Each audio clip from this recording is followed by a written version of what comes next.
Hello, I'm Chris Williamson, and this is No2Nato.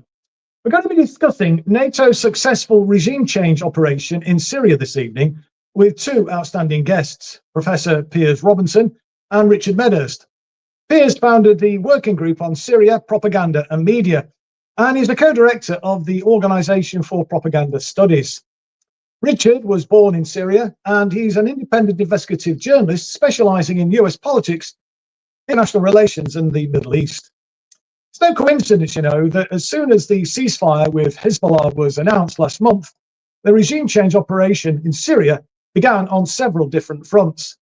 The corporate media refers to the militias who mounted the offensive as Syrian rebels, but many of them have no connection whatsoever to Syria. And Hayat Tahrir al-Sham, or HTS, is made up of former ISIS and al-Qaeda fighters. Joe Biden's national security advisor, Jake Sullivan's on record saying that al-Qaeda is on our side in Syria. Well, the United States has spent millions of dollars arming these al-Qaeda and ISIS-linked militants in order to effect a regime change operation against Bashar al-Assad. The Kurdish Syrian Democratic Forces, often referred to by its acronym SDF, is another faction that's participated in the regime change operation. The SDF has also been bankrolled by the United States for years and was used by the US to steal Syrian oil after occupying Syria's oil fields, with America's help, of course. Then there's the misnamed Syrian National Army, made up of militias who've been directly supported by the United States. They also participated in the regime change initiative. But we mustn't underestimate the role played by Turkey, another NATO country. They were hugely significant, and Turkey's been given succor to the head-chopping militants for years in Idlib, which is a Syrian province bordering Turkey that Turkey has occupied since 2017. Furthermore, Turkey broke the terms of its agreement with Russia and Iran, which stated that all three countries were committed to the sovereignty, independence, unity, and territorial integrity of the Syrian Arab Republic as a multi-ethnic, multi-religious, non-sectarian, and democratic state. The agreement that was signed by the three countries also expressed their conviction that there's no military solution to the Syrian conflict and that it can only be solved through a political process based on the implementation of the UN Security Council Resolution 2254 in its entirety. Some commentators are suggesting that Turkey could gain from Syria's demise by enhancing its role as an oil distributor with a new pipeline from Syria's oil fields. But I guess the biggest benefactor will be Israel. They've already made further incursions, as I'm sure everybody's seen on the news, into Syria beyond the occupied Golan Heights. There's even been reports that Israeli tanks have been seen on the outskirts of Damascus. Assad's fall also represents a major blow to the struggle for Palestinian liberation. Whatever criticism that may be levelled at Assad's leadership of Syria, he was a key figure in the axis of resistance. He'd been offered huge personal inducements to abandon the Palestinian people on a number of different occasions, but he refused. And the logistical impact on the resistance factions in Palestine and Lebanon, for that matter, can't be overstated. And that's because Syria, under Bashar al-Assad, was the land bridge for crucial supplies of equipment and materials reaching Lebanon and Palestine. But this crucially important fact seems to be lost on a number of Palestine solidarity activists who've been actually celebrating the fall of Bashar al-Assad. So at this point, let me bring in Professor Piers Robinson now as our first guest speaker this evening to give us his perspective on the tumultuous events that have taken place in Syria over the last couple of weeks. Good evening, Piers. How are you, mate? Hi, Chris. I'm well. Well, we have 2024, the overthrow of yet another government. And there's a feeling of Groundhog Day, really. We've been here before, Libya 2011, Iraq 2003, Afghanistan. This is clearly another success, ultimately, for the Western war machine, for the military-industrial complex, for the Western Empire. Of course, the way it's being presented in the mainstream media is that it's being celebrated as a liberation, absurdly, as you pointed out in your introduction, that Jelani, the guy who's effectively has control of the country, is linkable to al-Nusra, al-Qaeda, etc. These are extremist groups who have been given power. But that's where we are. And in some ways, I think that I'm hoping that however disastrous this outcome is and will probably become for the people in Syria, the only sort of positive, or not really positive, but the only useful thing out of this is potential just to waken up more people in the West as to what is going on in the international system and what our governments are doing. As I said, this is one of a number of regime, in inverted commas, change wars which have been fought since 9/11. Syria has been a particularly bloody and vicious one. It's 2011 this started. You mentioned some of the involvement and the backing of various extremist groups. Operation Timber Sycamore was the joint CIA-Saudi operation, a huge operation in terms of money being funneled into basically supporting extremist groups in Syria to try and overthrow the Syrian government, with an ugly trail of human rights abuses, head choppings, etc. going on. So this has been a dirty war, as I think Max Blumenthal describes in his book. This is a dirty war in order to overthrow the Syrian government. And, for publics in the UK, I think a lot of the time people have sort of not been very conscious of how involved Britain has been in this regime change operation. And the fact of the matter is, going back to 2011, you see the emergence of a major propaganda operation funded through the Conflict, Security and Stability Fund, money going into these cutout organizations or these outsourced operations such as ARC, Incostrat, the White Helmets, CIJA as well, the Centre for International Justice and Accountability. And these effectively outsourced propaganda operations have been very effective in building a narrative, a perception amongst the British public that has essentially demonized the Syrian government, promoted the sort of claim that he was using chemical weapons against his population, whitewashed the groups that we were backing, and the White Helmets played a key role in that. And also providing, as we found out with the Incostrat outsourced company in 2016, providing PR to groups such as Jaish al-Islam. And this has been an immense operation. And the research I've done and the work I've done with colleagues such as David Miller and others in the working group for Syria Propaganda and Media, we were very conscious of the sort of tender documents being handed out early on, and how you effectively had these sort of former British military people who would sort of go into and take over these companies. So you had Paul Tilley running Incostrat, you had James LeMessurier, of course, becoming involved in the White Helmets and setting up that organization. So it's propaganda by remote, that we've had in the case of Syria from a British context. And what it's basically done is deceived the British public. It's made the British public think that Assad is all bad. He uses chemical weapons against his population.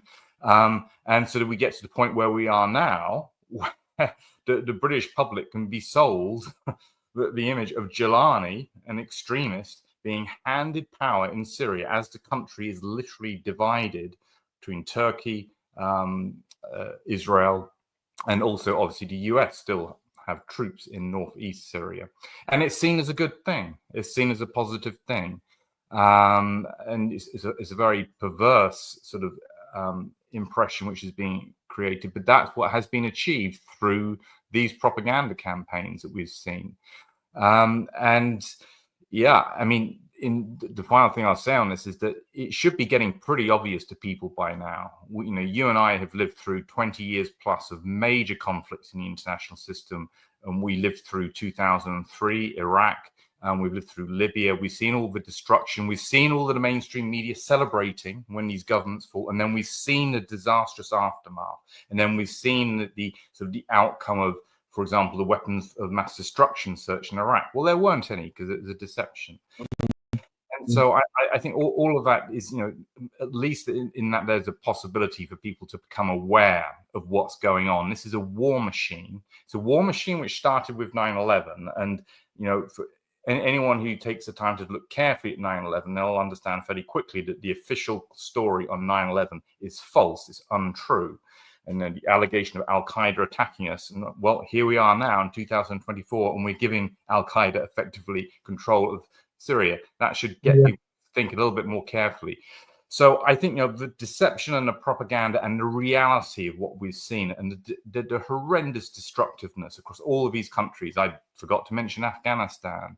Is this a point at which we can, No2Nato can actually get more of the Western public to realize our governments are engaged systematically in attacking other countries, all completely illegal under international law, violates all of our sort of proclaimed norms internally? We're supporting extremist groups, and you look at any of the workers, like, for example, Ava Bartlett or Vanessa Beeley in Syria, and you see this litany of violence coming from these extremist groups, horrendous, horrific violence. And, that's what we're doing. That's what our governments are doing. So before we attack Iran, and I'd say we're heading in that direction, I think we need to work very, very hard now to try and wake up as many people as possible as to what's been going on, however demoralized everybody's feeling at the moment. Because I know people are feeling demoralized at what has just happened. Absolutely. I mean, and you mentioned Max Blumenthal there in your first response, Piers, and he's written an excellent book called The Management of Savagery. And I think what a lot of people in the British public will be surprised to learn is Britain's role, the United States' role in actually facilitating the savagery that we are seeing now. I mean, you've touched on this point just at the end of your last contribution about Al Qaeda, the devil incarnate, the main enemy, and now here we are, funding them. And as I was saying, Jake Sullivan saying, well, Al Qaeda's on our side in Syria.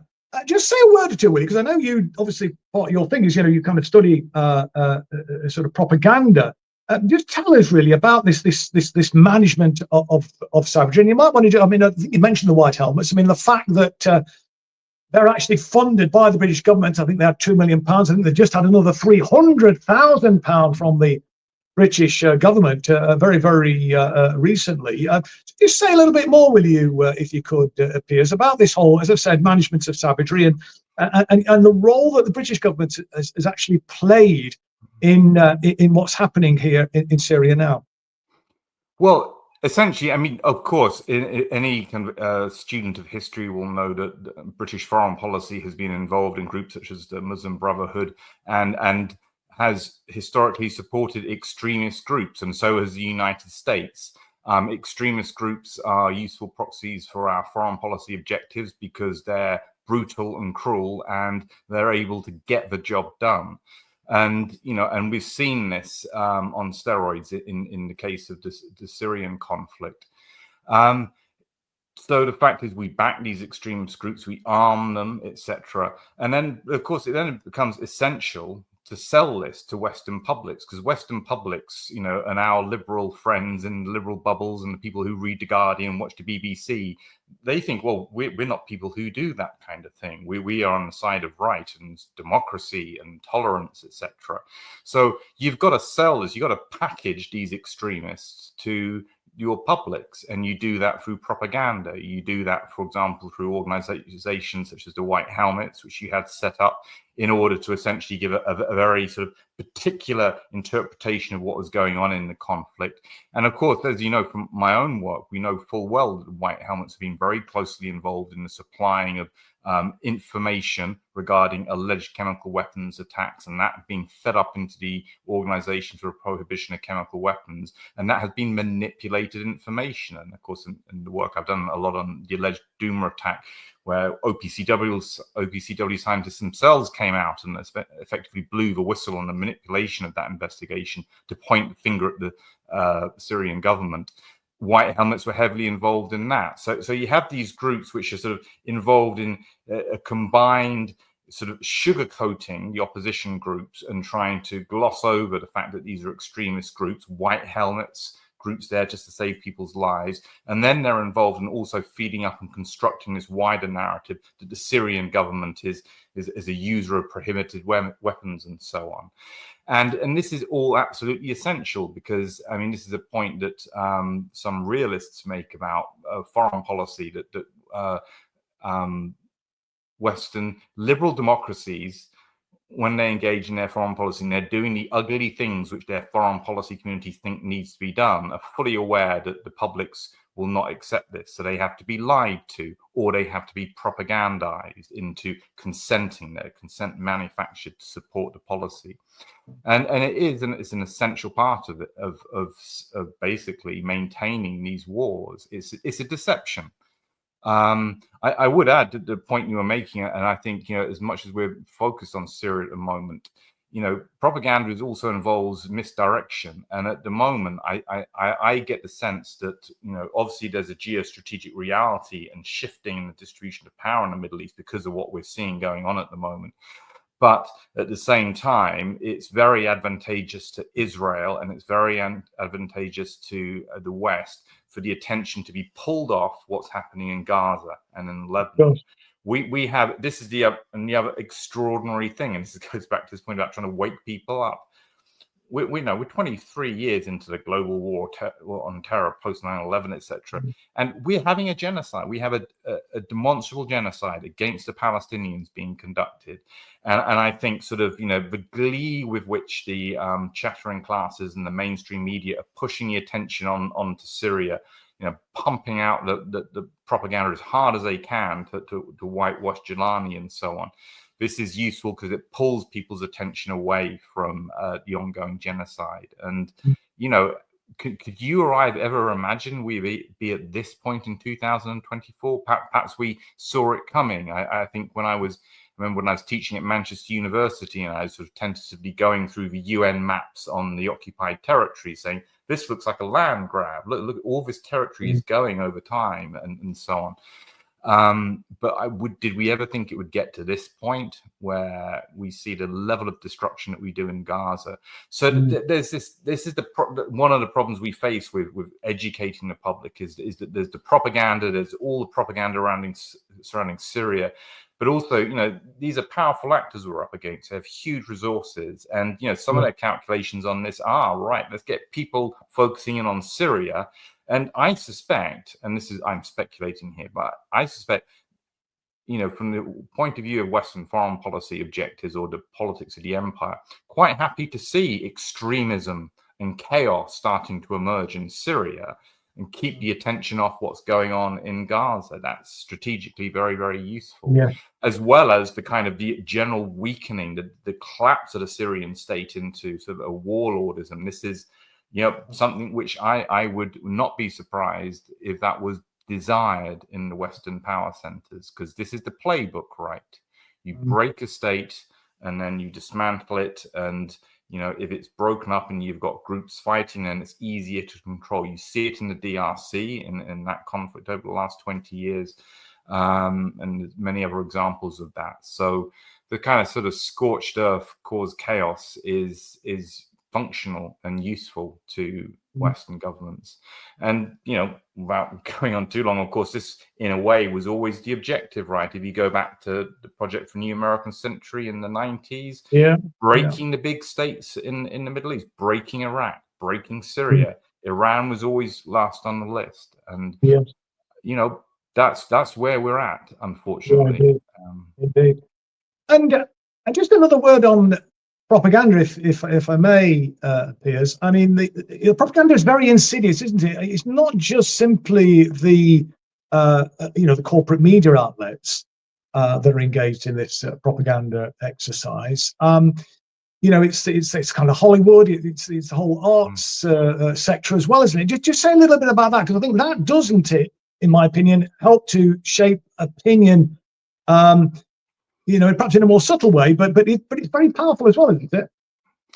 I think propaganda is ubiquitous, and so you have to kind of, as you described, the sort of the formal or the usual, so what people understand as propaganda, government briefers pumping information out and so on. But the manipulation of information and the funding and the resources and so on. This penetrates all sectors of our society. I think if you look at academia, you can see effectively the production of manipulated information and so on through funding streams. So academia ends up playing a propaganda role. You see it the same in the arts, in popular entertainment. Your point about Hollywood is well taken. I mean, Matt Alford and Tom Secker's book on Hollywood and the comfortable relationship between the Pentagon and Hollywood and so on in terms of scripts, etc. You know, this is very, very pervasive. Propaganda in Western societies is very deep in the sense that it penetrates right down into the education system and so on. And it's also it's stretched in terms of how far ahead I think elite groups are thinking is quite extensive. That, you know, that there is long-term planning about shaping public opinion, moving the public towards accepting. And at the moment, as we see in the chatter coming from our political classes and from NATO, you can see this discourse of moving people towards acceptance of the idea of war and conflict. Yeah. And you can see this feeding in, and it bleeds into our media, it bleeds into Netflix and so on. And, you know, I suspect that we are, and it's a depressing thought, but we need to be alert to it, but that's exactly what's happening. We are being shifted towards a position of being on a war footing. I mean, obviously, we're literally in direct conflict with Russia now over the Ukraine. We know what's happening in the Middle East. And, you know, and that's, you know, that's why I'm happy with No2Nato being around. I mean, I used to go and give talks at NATO. You know, back in the days when they used to invite me. But, you know, this is a war machine and it's dangerous, and it's dangerous for us and the populations. And we need to find ways of solidifying our resistance to it and to stopping it, because I think they are pushing us towards that point where at some point, I don't think it's going to be a kind of a traditional war, but it's going to be a situation where we are in direct conflict in some shape or form. And our sons and daughters are going to end up being in those conflicts. Exactly. I mean, we might have time to get into that a little bit more towards the end of the program. But just before I bring in Richard, I wonder whether you might just say a little word or two about your response to those in the liberal left and some in the Muslim community who have been celebrating the fall of Bashar al-Assad, and for those of us that have raised concerns about what's happened, being labelled as Assadists. You're an Assadist if you are raising questions and are expressing concerns about the implications of this geopolitically. Well, one propaganda strategy is to divide communities and divide resistance communities, and I suspect that's what's been going on in this case, where you see this division, for example, in the Palestinian movement and so on, with those supporting the overthrow of the Syrian government and those who are not. I mean, I bluntly, it's naive. There is no indication that what is being put in place now in Syria is going to do anything but cause much greater death and destruction. And, you know, I've got a pretty close understanding of the chemical weapons allegations being leveled at the Syrian government, and I've worked with a number of people. I know people within the Organization for Prohibition of Chemical Weapons. I know full well what's been going on with that. People have been deceived over that. And so given my knowledge about that, I'm pretty open to being very neutral on, well, what exactly was the Syrian government guilty of? Because we have a huge propaganda campaign to demonize it. Okay, so I think it's naive for people to be buying all the propaganda. I think there are other people who are probably just deliberately, sort of for strategic purposes, sort of going against the Assad government and so on. But without getting into that, but face of it, it's naive. We've been here before. We've seen it with Iraq. We've seen it with Afghanistan. We've seen it with Libya. You demonize these governments because you want to overthrow them, and the demonizing nearly always involves gross exaggeration and so on. So I think that's what we've had. So it's naive, and of course, geostrategically, this has severely weakened the cause of the Palestinians. Yes. okay, by the collapse of the Syrian state in the way it's been done. This is it's not the end for the Palestinians. I believe that resistance will continue. Absolutely, but it's clearly more difficult. It's going to be extremely difficult. So I suspect, do you remember all those people cheering after the fall of Saddam Hussein? Yeah, it took a couple of weeks, didn't it? And there was for enough gunfire to be rattling off in Baghdad for people to start to go, wait a minute, this doesn't seem to be going according to plan, etc. So, and we're several days from the overthrow of the Syrian government. So that's where this is going to head. And I think the celebration that we're seeing is going to be short-lived. History indicates that, and also just a reading of what we're seeing already in Syria. This is, on a sort of from a personal opinion point of view, this is a disaster for the country, and I'm very sorry for people who I know who are Syrian who feel they have lost their country because of what's happened. No, indeed. Well, I know somebody who feels like that is Richard Medhurst, who, as I said in the introduction, was born in Syria, so has obviously a personal interest as well as obviously an interest as a journalist. Do we have Richard online now, and can we bring Richard in at this stage? Hi, Richard. Thank you very much indeed for joining us this evening on No2Nato.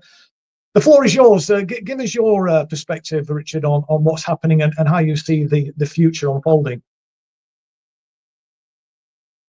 Richard, I think you're muted. Yeah, thanks for having me on, Chris, and thanks to No2Nato for all the work it's doing. We shouldn't forget everything that's going on in Syria has been backed, orchestrated by NATO. Turkey and the United States are NATO armies. So we've had 2 NATO armies occupying Syria for a long time now, and they are, it's not just Israel that's profiting and making moves inside of Syria. We really have to look at the bigger picture, and I find it absolutely incredible how people can talk about Syria without mentioning geopolitics. They want to pretend like it's some kind of planet that is just in space, and there's a dictator and now he's gone and everything is rosy, and that's not how it works. I mean, it's you get the impression these people have never picked up a map in their lives. Syria is the link between Iran, Iraq, Lebanon, and then Palestine. The geographical link, the lifeline, the supply line, and it's never accepted Israel. Israel's been occupying Syria since 1967, Golan Heights. Syria was the last Arab state in the region that actually upheld the Palestinian cause. Right? You've got many non-state actors, but the only state actor was Syria. Jordan, Egypt, Morocco, Saudi Arabia. They were all lost causes at this point. Not the people there, but certainly the governments. And I find it so comical and outrageous at the same time. And I'm sure you've all seen that video from Channel 4 where they're interviewing some random clown who's now apparently a government official about the bombings, and even the Channel 4 journalist is in shock, saying Israel's bombed Syria about 300 times. You're not going to say anything? You don't have an opinion about it? That's who we're dealing with. And these people have allowed Israel to come in and destroy all the military assets. I mean, Syria, put aside the resources and its position for a second. Just Syria had a lot of bright minds, a lot of bright scientists, a lot of young, smart people, and it was self-sufficient in many ways, right? And had free education. In Syria, you'd have, for example, and this is every single year. You walk in the street, and they would put billboards up, posters up of the students in high school that just graduated with the top marks. You were literally celebrated in the street with your photograph because you excel academically, and you have to in order to get in good positions. Best university in Syria is University of Damascus. It's free. It's run by the government. It's not the private universities. So, you know, there's a lot of competitiveness, and also that mentality means that you have a very bright future of you know, young people that are worth investing in. And now all that research and development, all of that wealth that's been accumulated, I don't mean just material, but also the R&D, the knowledge, and again, under sanctions on top of it, has been flushed down the toilet. You know, these people that have taken power, these head-chopping lunatics, are illegitimate just by virtue of allowing Israel to hollow out Syria's military. You know, I've even seen a video, for example, of them driving around, you know, casually filming some underground military facilities, secret military facilities, and complaining on top of it, saying, "Oh, look at what Bashar al-Assad was spending the people's money on," like as if, you know, Syria isn't at war and hasn't been at war for decades against its own will. You know, they're just giving away military secrets and the locations of military sites to the enemy.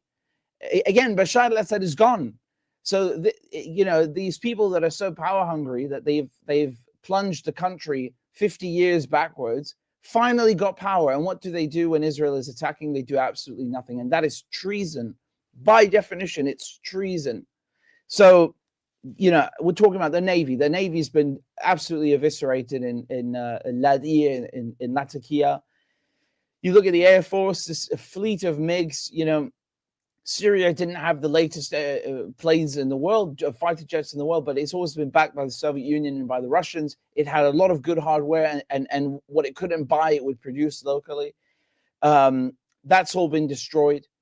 The surface-to-air missiles that defended Syria's skies, and I used to complain. I was one of the people who would complain that, you know, where are the Russians? Every 2 weeks, Israel is coming in and bombing Syria unimpeded, and you know, I would complain. I would say, what's going on? Obviously, a war would start if the Russians get involved, but nevertheless, you know, it's upsetting. But look at the difference. As soon as you take away the army and you take away the deterrence, the Israelis go wild. Look, we've all seen how they're bombing Gaza, but this bombing campaign against Syria is in fact Israel's largest in history, despite what they're doing in Gaza. Can you imagine how large that is? We're talking about 400 plus airstrikes, not to mention the fact that the Americans were also carrying out airstrikes as well. So they've hollowed out Syria's defenses and made sure that anyone who takes power now is going to be impotent, is going to be neutered, ineffective, and they have left the country defenseless. And while they're walking around taking photographs of them, you know, waving flags and eating ice cream, you know, Israel is coming in and bombing the country, and they're doing absolutely nothing about it. And I find this absolutely scandalous. Not to mention the fact that these people who have taken power have blood on their hands.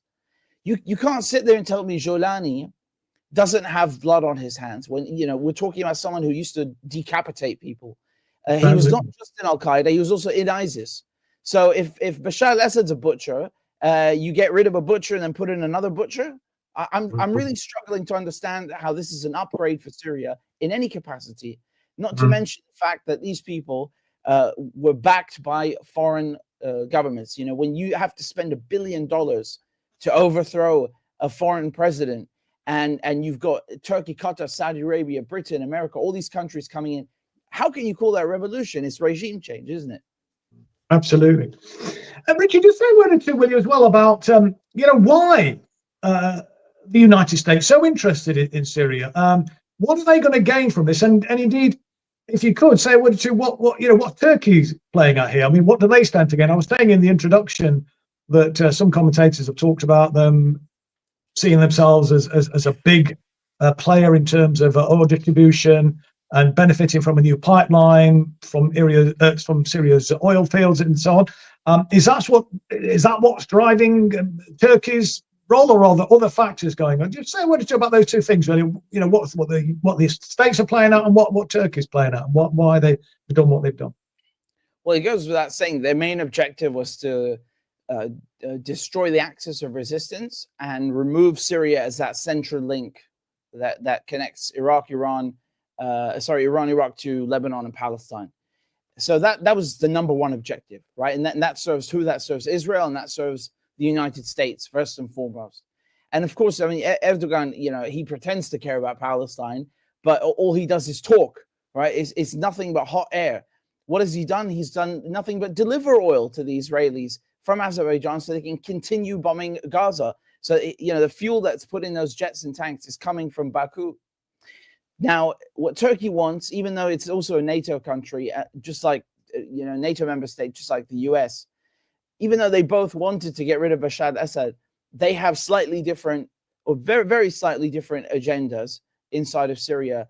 When it comes to the Kurds, for example, who control 1/3 of the country because the United States are helping them occupy the oil fields and the breadbasket region, Turkey basically wants to persecute Kurds. I can't count the number of times that they've cut off the water supply into Hasakeh and Deir ez-Zor. And of course, that impacts everybody, not to mention the fact that it's wrong. It's, you're basically starving people and depriving them of their basic necessities. So that they attacked all of Syria when they did that. But they specifically want to target the Kurds. They don't want the Kurds to have their own country. Neither do Syrians, of course, because if you give the Kurds the country, I mean, why not start giving, Syrian Armenians their own country, or Syrian Orthodox Christians their own country? Basically, they want to balkanize Syria even further, the imperialist powers. But Turkey, specifically, just in regards to the Kurds, has now surrounded them from the north and through the west now, having taken over Homs, having taken over Damascus, and so on. I don't know for how long the Americans will protect them. I think that the Americans are going to stab the Kurds in the back, just like they did in 2019, just like they've done before. So Turkey's interest is to deindustrialize Syria. We've seen them picking apart factories, bolt by bolt, nut by nut, and taking all that equipment out. They don't want to have a regional competitor in any capacity.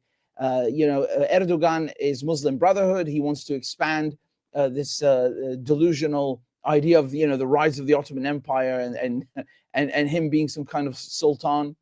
So that's where Turkey's coming from. Now the United States, they are in the east, as I was saying before. Turkey's coming from the north, and Israel, they've come in from the south, and they have their project of Greater Israel. So they've succeeded now in destroying the axis of resistance, or basically Syria's central role in it. And they, of course, want to take more land. The finance minister, Smotrich, was just saying on camera a few weeks ago that he wants Israel to extend to Damascus. So these people are absolutely shameless about their expansionist, messianic ambitions. They're a bunch of colonizers and a bunch of thieves. There's no other way to put it. Yeah, no, absolutely. And of course, Turkey, broke that agreement that they'd made with Russia and Iran, the Astana process, to basically, police, if you like, the UN Security Council Resolution 2254. I think it was back in, was it 2015? And I mean, I talked about some of the terms of that in the introduction, Richard. I don't know if you heard that, but one of the things that it said in that agreement was that there can be no solution through military action, as it were. Well, I mean, Turkey's clearly broken that trust, hasn't it? I mean, what do you think the long-term implications are for that, if any, in terms of the way they've kind of double-crossed Russia and Iran? Sorry, just the last words you said about Russia and Iran. Well, they've double-crossed Russia and Iran. I mean, they signed up to this agreement. And they've broken the terms of it. Yeah. I mean, the sad thing is that I think we'd have to be here all night counting the amount of UN Security Council resolutions that have been violated, not just by Turkey, by the way, but by Israel, by the US. 242, 497. It's a very, very, very long list, unfortunately. But I think we have to wait and see what's going to happen between Turkey and Iran, Russia, because it's still not clear what happened. What led to the army not fighting, being ordered to stand down, because many soldiers filmed videos saying they were ordered to stand down. We saw columns and columns of troops just, surrendering. So there was obviously a deal going on here. I think, my hunch is that sit down we saw between Turkey, Iran, and Russia in Doha wasn't, a meeting of old compadres who wanted to have a nice sit down because they all share that love for Syria. I think what happened is that it was a lost cause by that point. I don't know if Bashar al-Assad was already in Moscow by that point, but I think they could all see that it was over, and they were basically just hashing out the terms of the agreement that there's not going to be any bloodshed, that Turkey and its the Al-Qaeda groups that it's backing will form a transitional government, and maybe Assad is allowed to get out freely. I really don't know what they actually agreed on in that meeting, and I don't think we will for a very, very long time. But the reverberations this is going to have are going to last for generations. They really are, and it's it's shocking that these rebels, so-called rebels, didn't waste 5 minutes breaking all the promises they made. They said they're going to give amnesty to Syrian soldiers. Now we see them being executed and lynched, beaten in public, just horrific vigilantism and thuggery. They said they're going to protect journalists and protect minorities. And I saw ISIS trucks driving through Damascus neighborhoods, Christian neighborhoods. I saw a Christian Syrian journalist saying that she'd been stopped in the street and harassed and questioned about whether she's an Alawite or a Shia or a Christian or a Druze. I mean, it's unheard of in Syria, and it's really, really disgusting. And the worst part is that you have foreign entities backing this stuff. It'd be bad enough if this sprung out of Syria itself, but you have a tiny portion of Syrian society that is crazy, just like you do in every single country in the world. And what's happened is the CIA, MI6, Mossad, and Turkish intelligence went and backed those people, and now gave them the keys to the oldest city in the world. And a lot of people are trying to be, to keep their fears at bay, and they're trying to be hopeful. Really, I'm telling you, they're trying to believe that these promises they're being given about electricity coming back and food coming back are true. A lot of Syrians really don't want the country to fall apart. They want unity. They just want it to all finally be over. But these people that have taken power, they're not in the business of forgiveness. They hold grudges, and we saw what they do when they do have power. They chop people's heads off, and they are the scum. They're really the scummiest terrorists that we can possibly imagine. And it's no surprise the CIA, MI6, Mossad got in bed with them, honestly. We're talking to Piers, obviously before you came on to say your piece, Richard, about propaganda and the role of the political class, and we touched on it a little bit with what you've been saying now as well. I wonder what your thoughts were in relation to the British Foreign Secretary's statement in the House. I don't know if you saw it, when he was commenting on Bashar al-Assad leaving to go to Moscow, referring to him as a rat, scuttling out of the country. I mean, how do you respond to that? And how should we all respond to statements like that from the British Home Secretary, British Foreign Secretary? I beg your pardon. Yeah, I mean, it's such a, I mean, it's unclassy, to say the least, to put it really mildly. I think it was lost on him, perhaps because he doesn't know basic Arabic. Assad means the lion. It's literally the guy's name. So it's not like, people call him that just because randomly. But, he said that he's not the lion of Damascus, he's the rat of Damascus, and he fled with his tail between his legs. I mean, come on. You're going to sit there and pretend while you're arming Israel to literally bomb Syria, right? And bomb Palestine like you're some kind of angel. I mean, it's absolutely ridiculous. I think I should remind the viewers that unfortunately our foreign intelligence service, MI6, is structured under the FCDO. So technically speaking, the head of MI6 reports to David Lammy. So I mean, what is he now except the don of an organization of spooks? I mean, obviously we need foreign intelligence gathering and a diplomatic corps, but destroying countries is not in the interest of anyone in Britain except those making money off of it and the Zionists. And then on top of that, gloating and saying that a guy who was re-elected multiple times by his own people and has far more legitimacy than this Labour government or Macron's government or any other government in Europe is a rat. I mean, come on, get out of here, really. The guy could have abandoned ship a long time ago, and he stayed there for 13 years. And I'm not a personal fan. I've been trying to explain to people for a long time that you can't take away a faulty car and then replace it with a bicycle and call it a set of wheels. But that's what they've done to Syria. They've downgraded it, and now they're dancing on our graves. Yeah. What do you think the long-term future, Richard, is for Russia in Syria, its bases? I mean, apparently there are some, guarantees that they're going to be able to remain there. Do you think that is likely, or what's going to be their position, do you think, going forward? Yeah, so they have a strategic base on the Mediterranean Sea in Syria, in Tartus, in Latakia. This is on the Mediterranean coast. It's about 4 hours drive from Damascus. And, they've had that base since about 1971, 1973.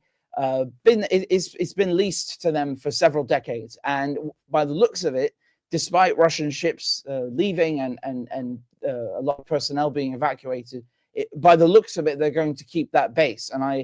And I'm assuming this is perhaps one of the things that they sat down and agreed on during their talks, that no matter what happens and no matter who takes power, those bases won't be touched.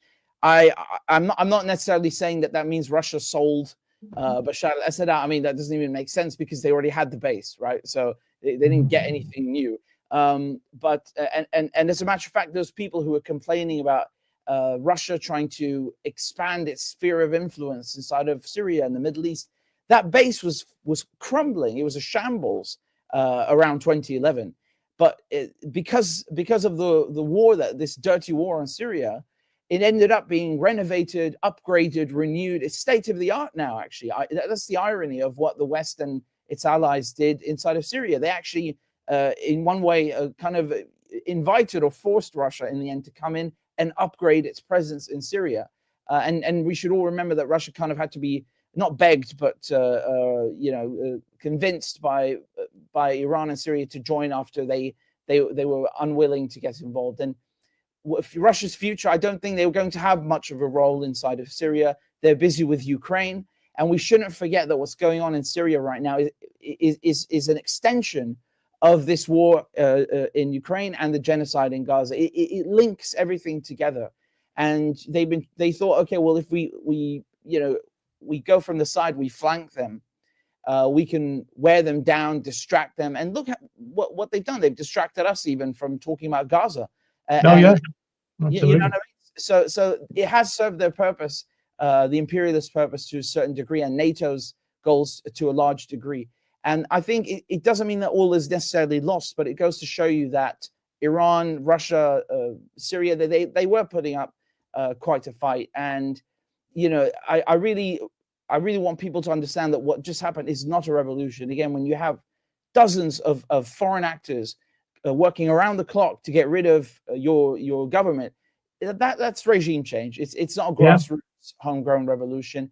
And now the future for Christian minorities, for other minorities, is looking very, very uncertain. And the harassment that's already taking place, these public executions. Yes, we all saw this coming. We saw what NATO did in Libya. We saw what NATO did in Afghanistan and Iraq. It never ends well. And even if it did end well, they had no business being there in the first place. And I mean, it's a huge tragedy, isn't it? I mean, just in terms of the Christian community, the oldest Christian community in the world, is potentially going to be destroyed. It's quite sad, I was baptized in Syria. You should see the monasteries and the churches that are in Syria. A lot of them are still underground because back then the Romans would persecute Christians, so they have to pray underground. This is the same place where Christianity spread to Europe. So these people that are sitting in the House and in Congress and want to quote the Bible every second minute so they can justify backing Israel. For some reason, these evangelical U.S.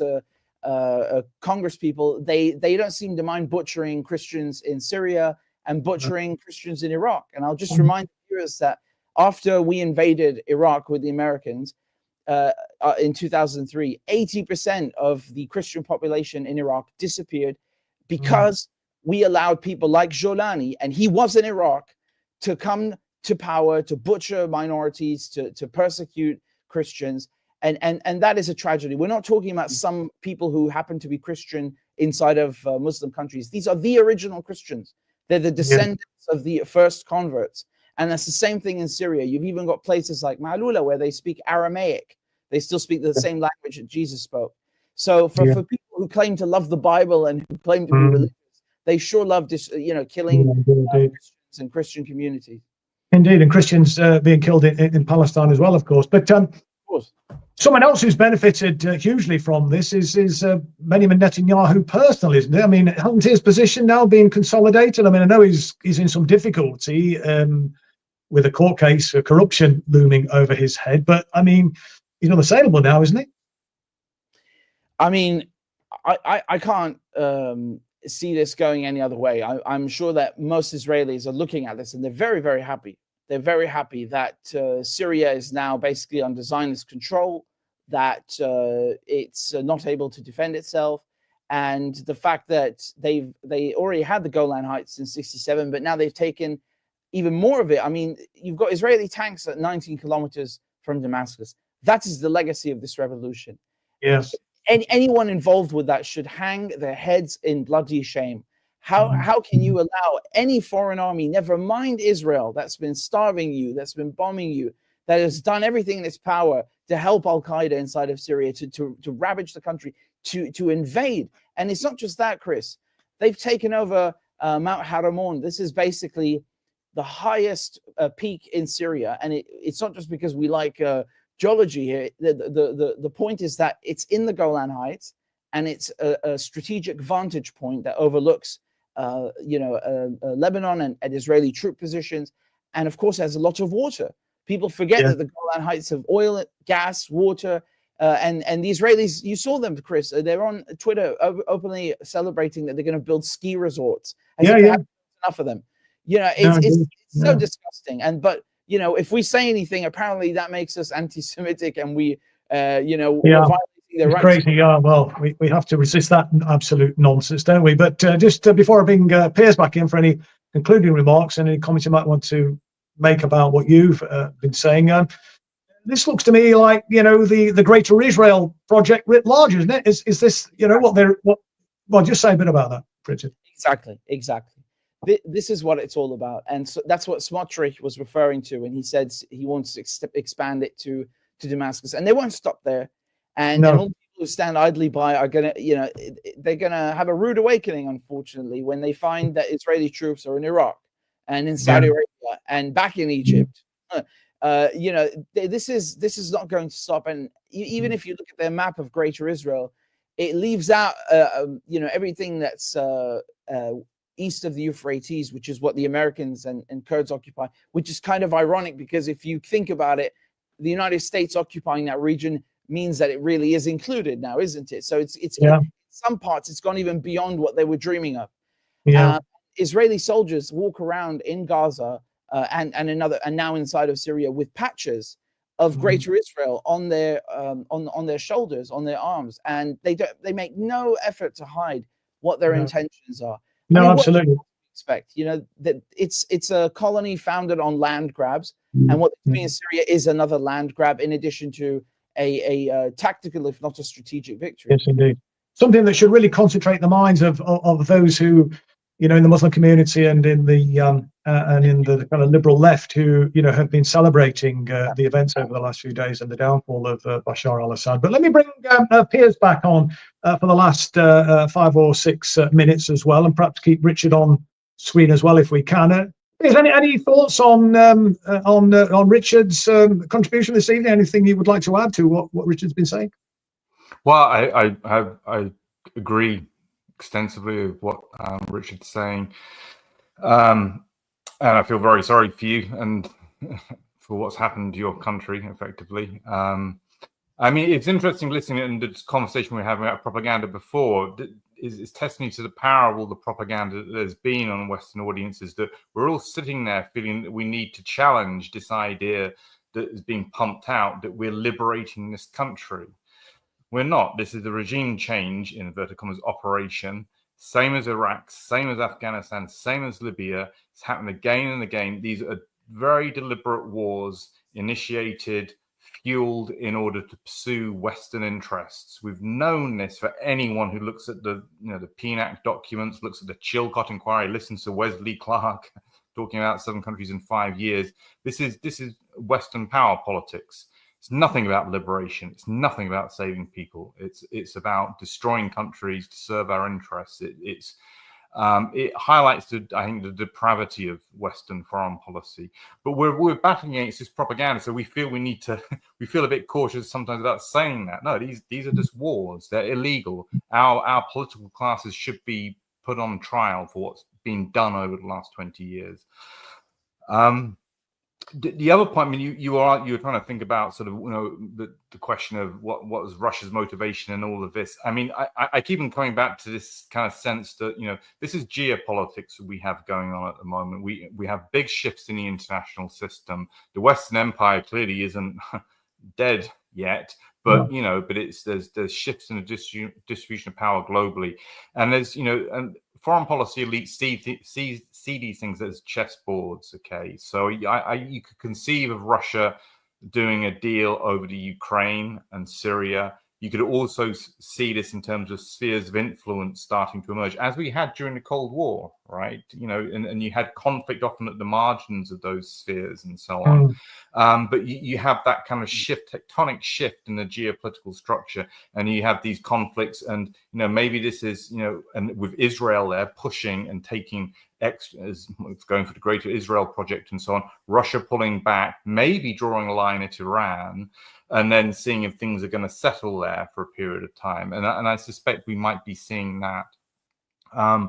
The final thing, and we talked about misdirection in Israel and what's going on in Israel, and about how just shocking it is that we are living through a genocide. You and I, when we were at school, Chris, and I'm sure Richard as well, you always taught never again and so on. This is what the United Nations, and here we are again doing this. And clearly Israel, the Israeli or the Zionist project is, of course, they're cheering at the moment. They're sending the tanks into Syria, as Richard described. It's very difficult, but I have a crystal ball, but ultimately, and we're in a kind of a shock and awe campaign, right? Especially with events over the last year and the genocide, and then with what we're seeing in Lebanon and Syria. And people are a little bit dazed and confused. I'd be surprised if this is ultimately in the long run going to play in the interests of the Zionists and of the Israeli state. The genocide is so blatant. The awareness of this is so globally. Everyone else outside the Western bubble sees what is happening. I don't think it's going to play well in the interests in the long term, or even the medium term for Israel. They're going to win this. They have the power, etc., and they're to take sections of Israel of Syria. But I'd say just wait. No, indeed. Because we're seeing so many people dying. Absolutely. I mean, my message, I guess, would be to viewers is, it is a depressing time, those who are concerned about these matters, but, we have to keep hope alive. And just on the point about, propaganda, there's been a massive propaganda effort for decades and decades in support of Israel. Well, they've lost the battle of public opinion over Palestine. And while some people have been hoodwinked into thinking the regime change taking place in Syria is a good thing. A lot of people don't think that, but some people do. I think they will already getting a rude awakening. And so in spite of, the best endeavors of the powers that be, public opinion around the world is overwhelmingly on the side of right. And, quotes I often use from Martin Luther King about the arc of the moral universe is long, but in the end it bends towards justice. And, what we've got to do is try and use our best endeavours to ensure that arc does bend towards justice sooner rather than later. But guys, we are out of time now. I want to really thank you very much indeed for participating. And just a bit of news hot off the press. I'm absolutely delighted to say that Richard Medhurst has agreed to be a regular host now of No2Nato. And so viewers will be seeing Richard a little bit more, taking the role that I've taken tonight in chairing meetings. Obviously, he's got a wide experience and obviously has a lot of important things to say. And I would also plead for the fundraising exercise that we're engaged in now. We're trying to, build support for No2Nato.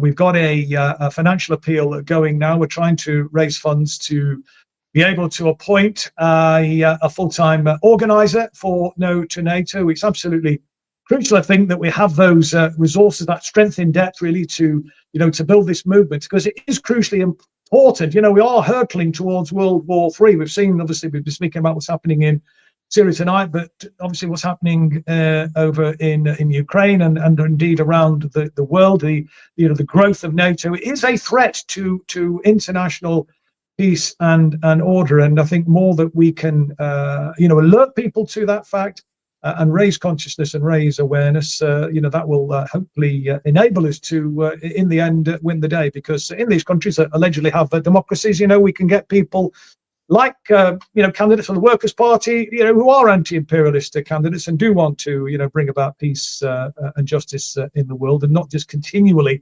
support the military industrial complex. But thanks everybody for watching. Any final I see you still on the screen, Rich, any final words about becoming a regular host on No2Nato?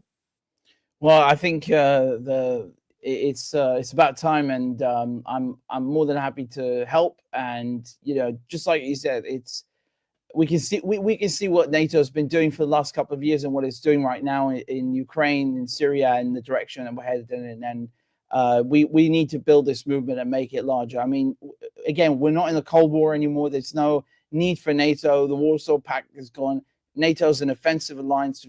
We've got to get rid of it, and especially when it's a literal threat to world peace. Doesn't benefit anyone. So I look forward to hosting these, and hope I can do as good of a job as you. And I'm sure you'll do a far better job, Richard, and we look forward to seeing you on screen. But thanks very much indeed to Richard Medhurst, and of course to Piers Robinson this evening. I think it's been a really good discussion. Two fantastic guests with incredible amounts of knowledge to impart. And thank you everybody for watching this evening. No2Nato will be back soon, and we look forward to seeing you when we are back on screen. So thanks a lot and good night.